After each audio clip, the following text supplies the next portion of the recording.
Yung kaso kaya ni Jeff, may update na kaya? Base dito sa video na pinadala ni Colonel Sarabia, may darating na white van.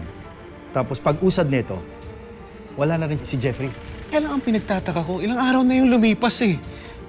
Wala namang humingi ng ransom. Maliban na lang kung may iba silang motibo kay Jeff. Kumusta, Jeff? Kaya pa? Hazel, pakawalan mo ako dito! Ba't mo ako dinala dito? Pakawalan niyo ako dito! Ayup ka! Ayup! Alam mo, kung hindi ka na naniniwala sa akin, ako na lang ang gaganti para sa anak ko. Hazel, ang sa akin lang naman, maging totoo ka sa gusto ko malaman tungkol kay Jessica.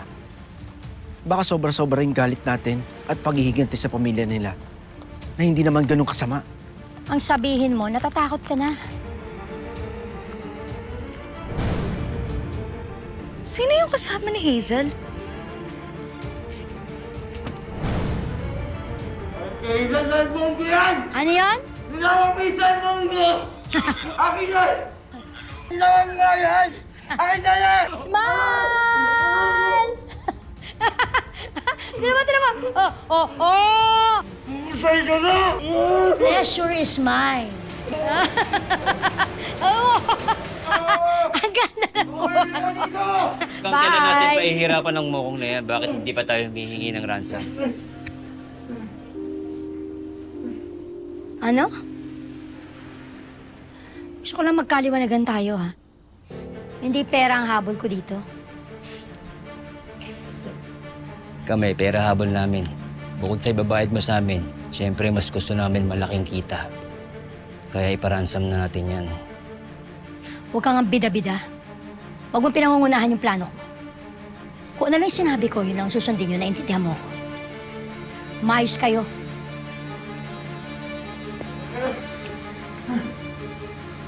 Nakala niyo, kanina!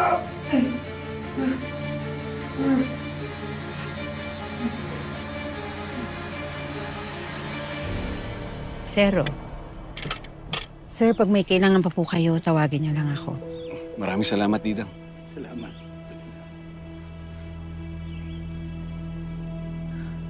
Nakakulong pa rin sila. Tsaka madiin niyang tinatanggi na may kinalaman siya sa pagkawala ni Jeffrey. Pati nga si Colonel Sarabia. Kahit yung private investigator na hinire ko, nahihirapan matrace yung van na ginamit na nakunan sa airport CCTV.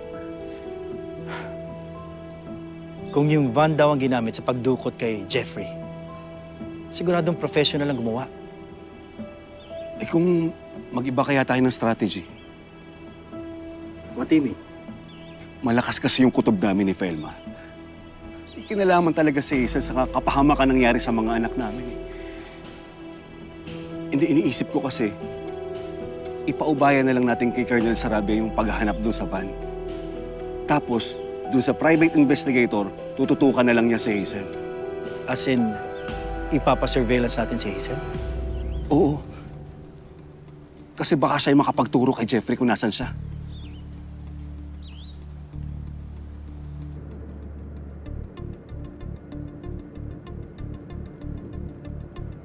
Tama talaga yung kutob mo. Na konektado tong si Hazel at yung lalaking sumusunod sa'yo noon. Alam mo ate, malakas talaga yung feeling ko. Kasi iba yung na-sense kong vibes nung makita ko silang magkausap sa sementeryo. Isang matibay na ebidensya na lang ang kailangan natin, Colleen. Para makonekta natin si Hazel sa lahat ng trahedyang nangyayari sa pamilya natin. Manda talaga siya. Kaya focus ka lang sa pagsunod sa kanya, ate.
kaya nahalata niyo tayo?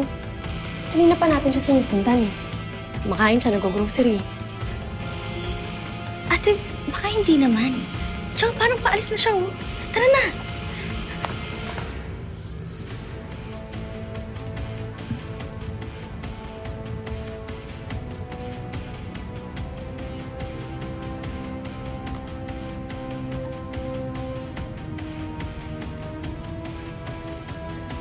Saan nagpunta yun?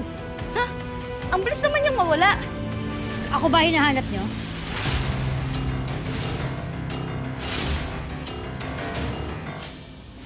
Are you stalking me? Guard! Guard! Kami? Nagsustalk? Ikaw ang ba't nandito? Sinusundan mo na naman kami? Hoy, buko ko na kayo. Huwag na kayo magpalusot. Guard! Pwede ba huwag kang mag-eskandalo dito? At bakit hindi? Huling-huli ko na kayo sa akto. Kaya tigilan niyo na yung pagpapanggap niyo. Guard! Guard! At gusto niyo magtawag ka ng guard? Guard! Guard! Guard! Akala niyo may isahan niyo ako, no? Kanina ko pa naramdaman na sinusundan niyo ako. Hindi na ako nagpahalata. Pa-disguise pa kayo? Akala niyo hindi ko kayo makikilala, mukha lang kayong tanga. Sa susunod, bago kayo sumugod dito sa teritoryo ko, mag-research muna kayo.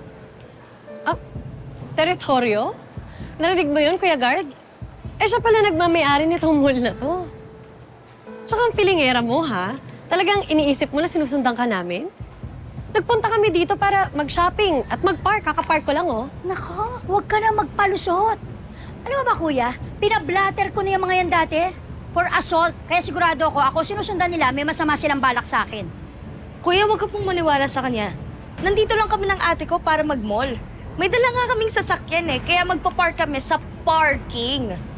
Alam mo, feeling main character ka masyado, kaya so much delusional ka. Grabe ka mag-imbento ng kwento, no? Kung ako sa'yo, kuya, i-detain mo na sa security office tong dalawang to. Dali, ngayon na!